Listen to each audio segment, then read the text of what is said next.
ओम श्री गणेशाय नमः।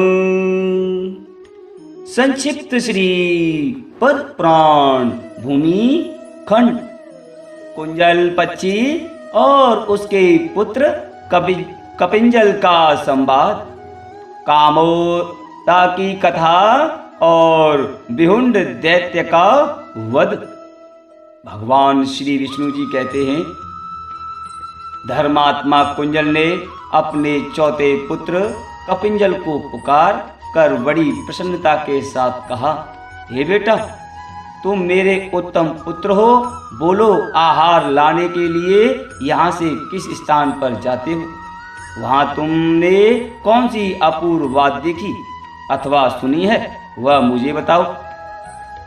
कपिंजल ने कहा, हे पिताजी, मैंने जो अपूर्व बात देखी है उसे बताता हूँ, सुनिए।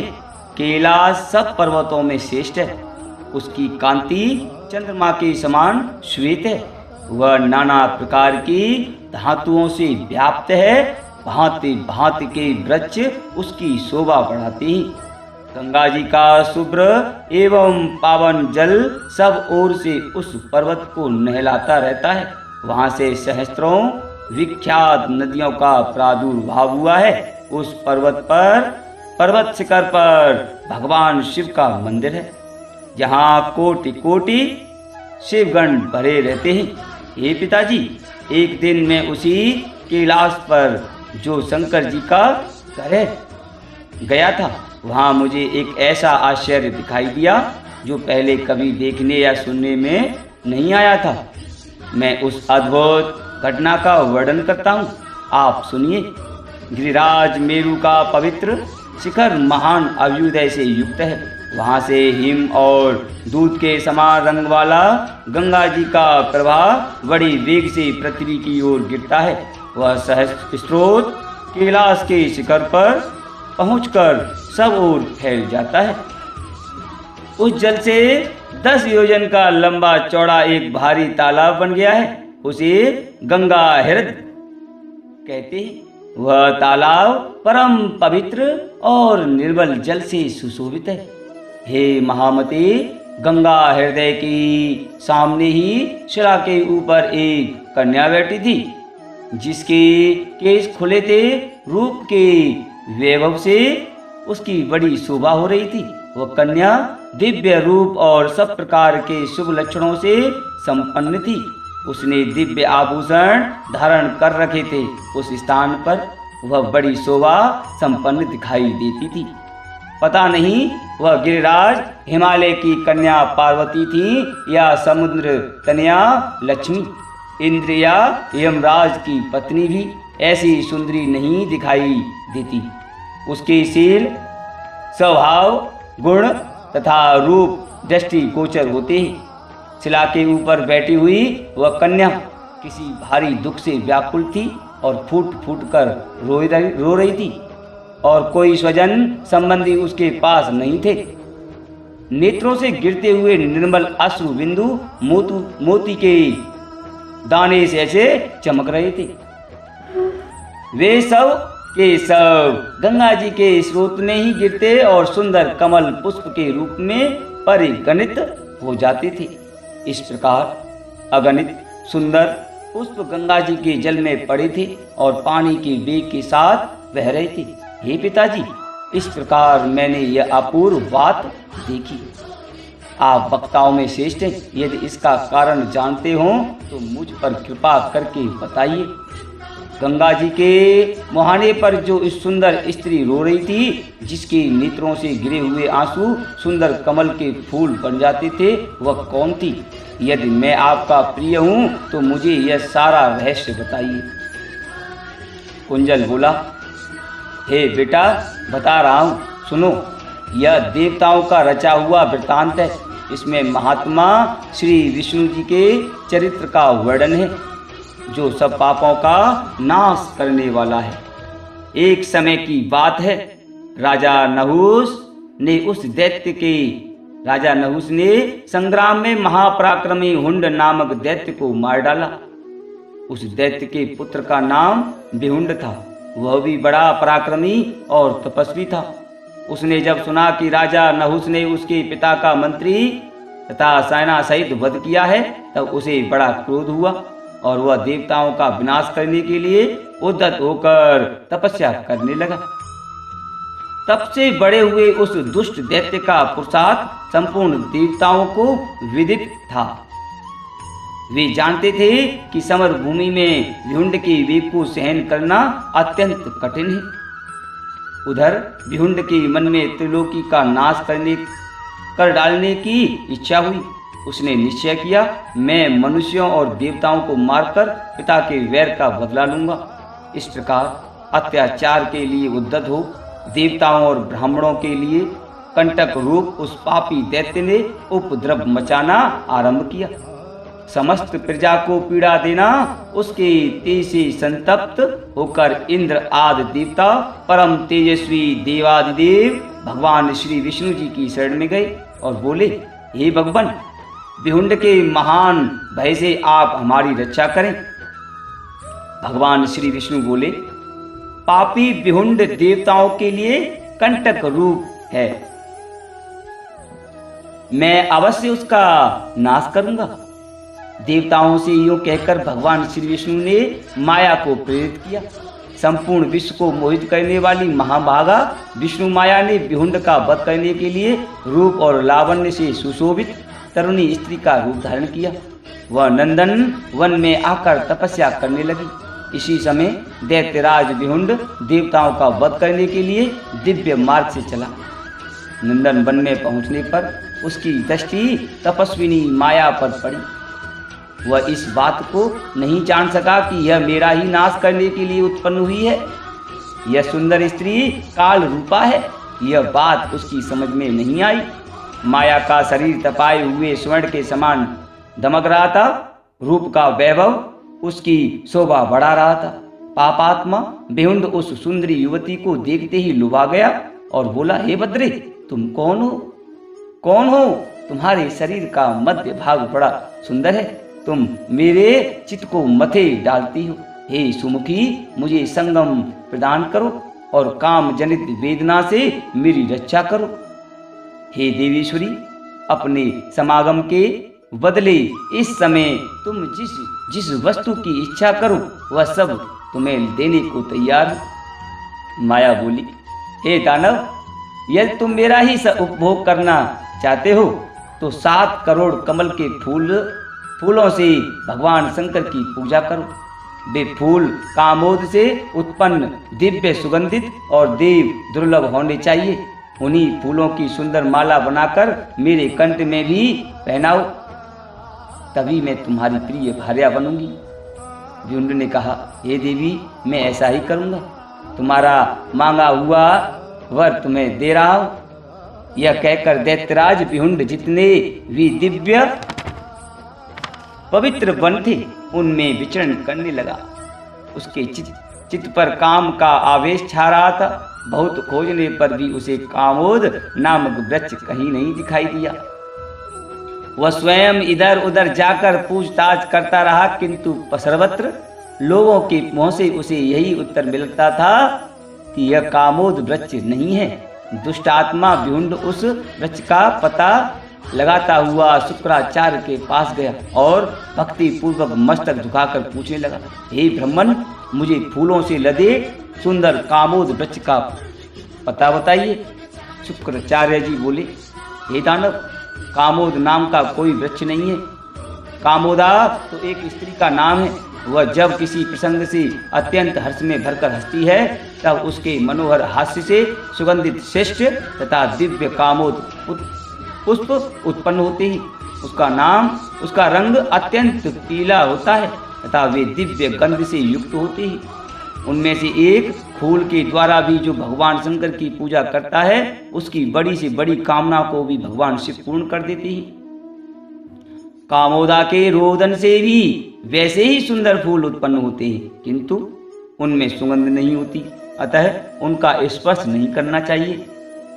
शुक्राचार्य की यह बात सुनकर विहुंड ने पूछा, हे भृगुनंदन, कामोदा कहाँ रहती है? शुक्राचार्य बोले, संपूर्ण पातकों का शोधन करने वाले परम पावन गंगा द्वार हरिद्वार नामक तीर्थ के पास कामोद नामक पुर है, जिसे विश्वकर्मा ने बनाया था। उस कामोद नगर में दिव्य भोगों से विभूषित एक सुंदर स्त्री रहती है, जो संपूर्ण देवताओं से पूजित है। वह भांति भांति के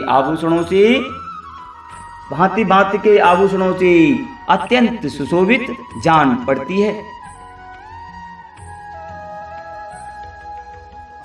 तुम वहीं चले जाओ और उस युवती की पूजा करो, साथ ही किसी पवित्र उपाय का अवलंबन करके उसे हंसाओ। यह कहकर शुक्राचार्य चुप हो गए और वह महातेजस्वी दानव अपना कार्य सिद्ध करने के लिए उद्यत हुआ।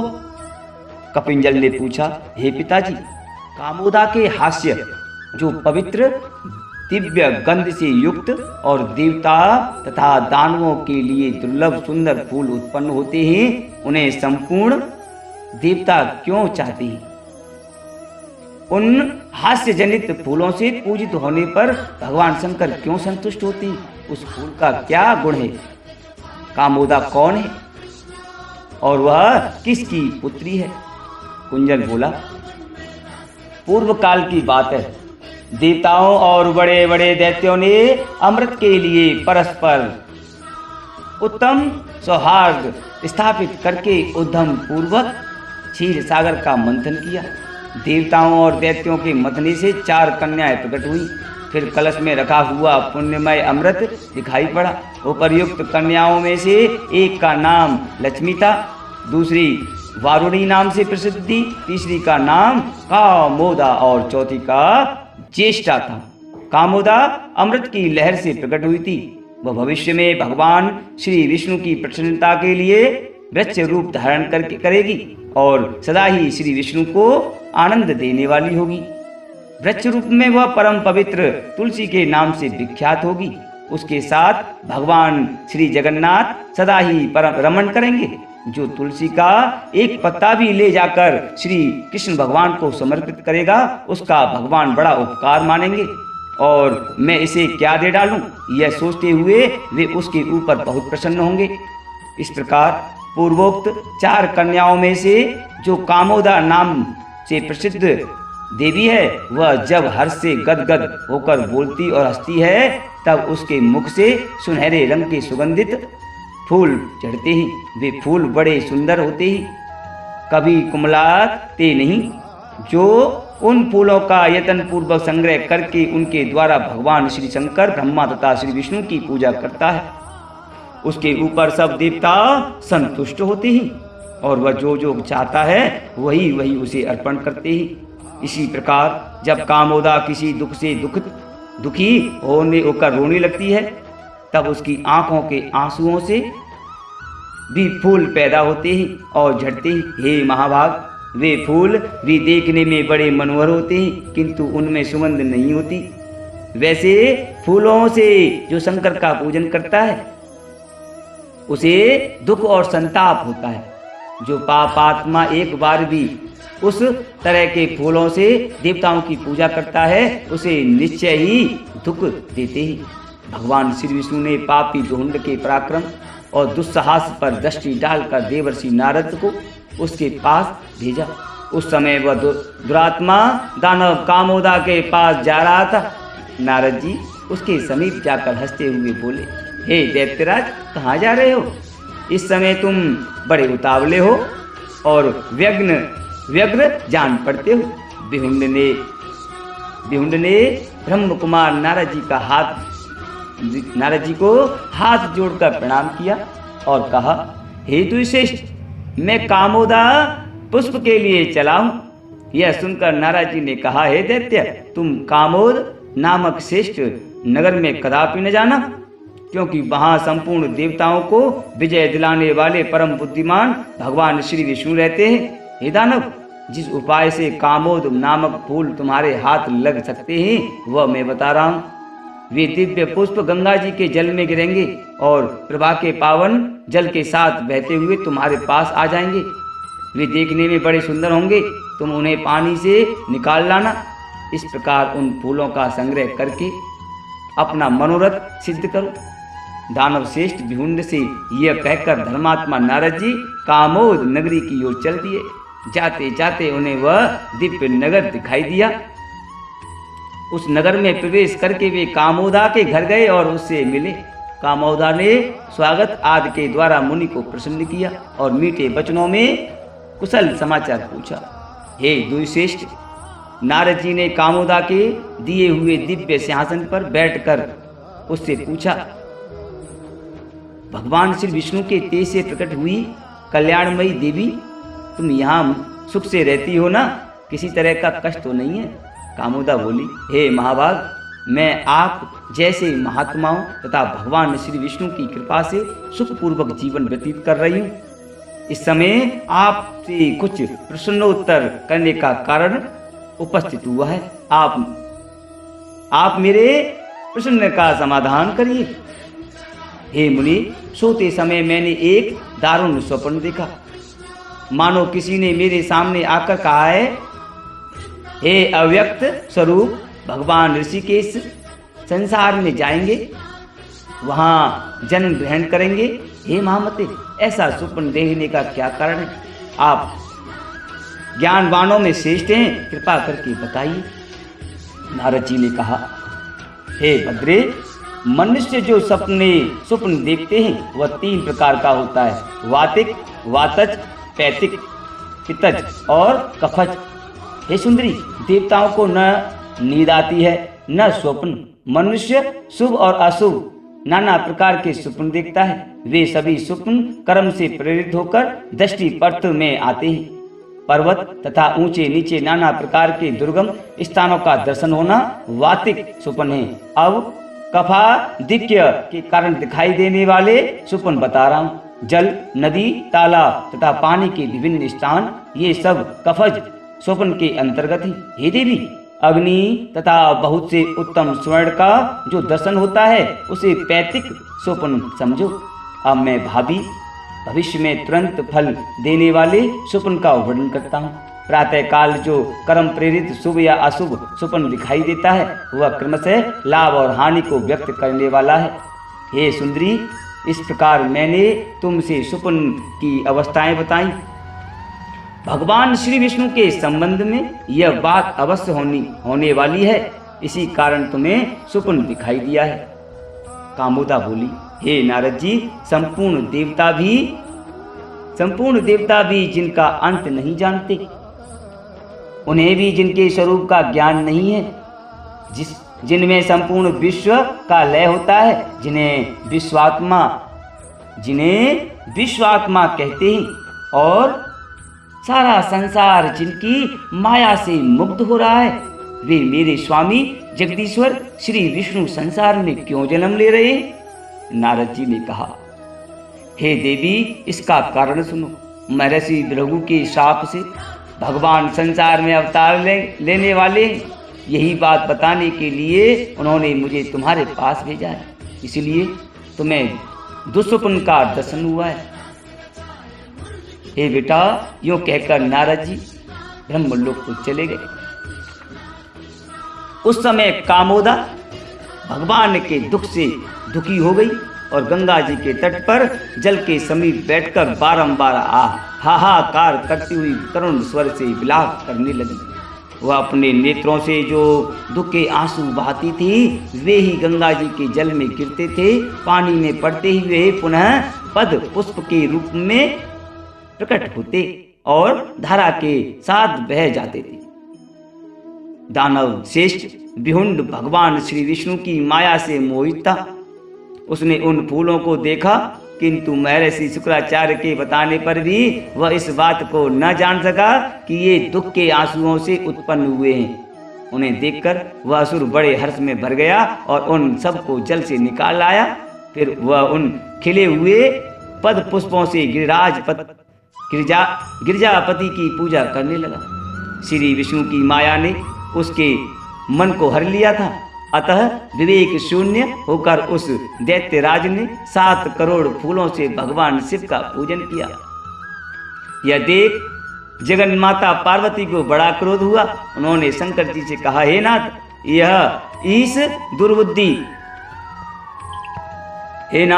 इस दुर्बुद्धि दानव का कुकर्म तो देखिए। यह शाक से उत्पन्न फूलों द्वारा आपका पूजन कर रहा है।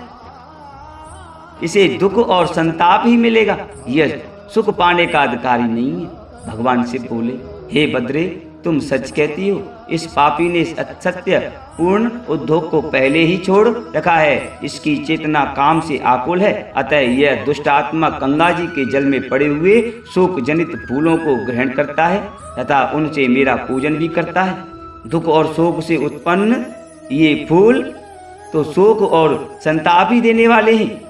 इनके द्वारा किसी का कल्याण कैसे हो सकता है?